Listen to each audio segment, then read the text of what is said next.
Welcome back to GamecocksOnline.com. I'm joined by head volleyball coach Scott Swanson after a big, exciting opening night for the Gamecock volleyball team. A sweep of Mercer in front of the second largest crowd in program history. 1925 is the record, or the second best. So, Coach, coming out of the tunnel and getting the team ready in pregame, you have a very young team. How did you think this raucous crowd was going to affect them, and how do you think they kind of fed off that energy tonight? Well, to be honest, we weren't expecting this kind of crowd, and so happy that they all came out. I mean, it's just such a tribute to our students, especially who want to support all the sports. I know men's soccer was also playing tonight, and I'm sure they had a good crowd over there too. So it's so great to be a student athlete at South Carolina because of the support that we get night in and night out. And to be honest, we're outgrowing our gym.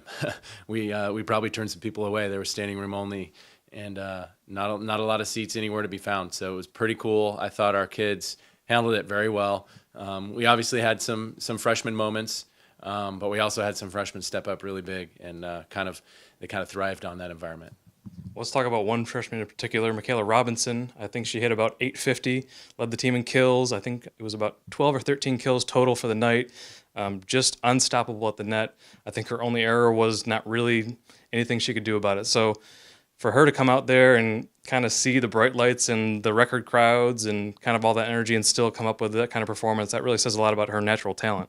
Yeah, she's a gamer. She's a high level athlete. She comes from that background. I mean, her dad was a high level athlete, and so that's just kind of in her genes. And she wants the ball, and when we give her the ball, she puts it away. And it's probably the first time in my coaching career here that a middle has led us in kills.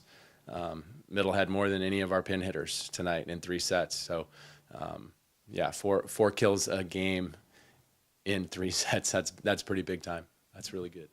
And even though the outsides didn't lead the team in kills, you had a really even distribution of the offense. You had Courtney Furlong starting out there outside. You also brought in Brooke Gostomski, Jess Vastine, Alicia Starr, Michaela Shields. So you had a lot of options to choose from. And it seems like though they may not lead the team in digs or kills from night to night, it's going to be really hard to scout this team and kind of key in on one hitter at this point. Yeah, that's the hope. Really give the credit to our passers. Emma Locke passed great tonight. Aubrey Azell passed great tonight. Alicia Starr, who's been training as a middle and an outside for us, played all the way around and passed really well for us. So that's where Courtney Kaler is able to have all those 3 options. So we did spread it around well. And all of our pin hitters hit for a pretty good percentage. It was, we hit 400 as a team. So to not have to go to any one player too much is a great problem to have. It was good to get some of our freshmen a little experience out there as well.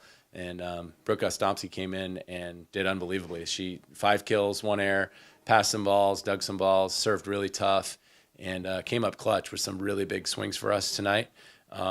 She's just all about business. She goes out there and plays hard, and she hit 500. So it was a really good home opener for us, and I think we got some of our butterflies out. At times Mercer did some really nice things. They're very well coached by their new coach, Deck Schrader, and I think they have a pretty bright future ahead with him at the helm, and they have some good players that were pretty hard for us to stop. So it was a good challenge. And you got an early look at tomorrow's opponents with Troy and North Florida. Heading into tomorrow, is there a fear that for a 1:00 match there may not be 1,900 fans in the stands? And how does your team match that energy and kind of keep that pace up going through the weekend when you still have 2 more matches to go tomorrow? Yeah, that's something that we have to mentally overcome. We can't be reliant on giant crowds, because when we go on the road, we got 3 more weekends where we have tournaments, and there's some matches on the road where you're just going to have parents in the stands. So a 1:00 is a little bit tougher. I do think we probably will have a decent turnout, but not the same as a night match. So they're going to have to push through that mentally and create their own energy, like you said. And we're all about the process. We think about 1 ball and 1 point and 1 set at a time, and we're just trying to keep getting better and better every time we step on the court. And I think this is an exciting team that's gonna do that this year.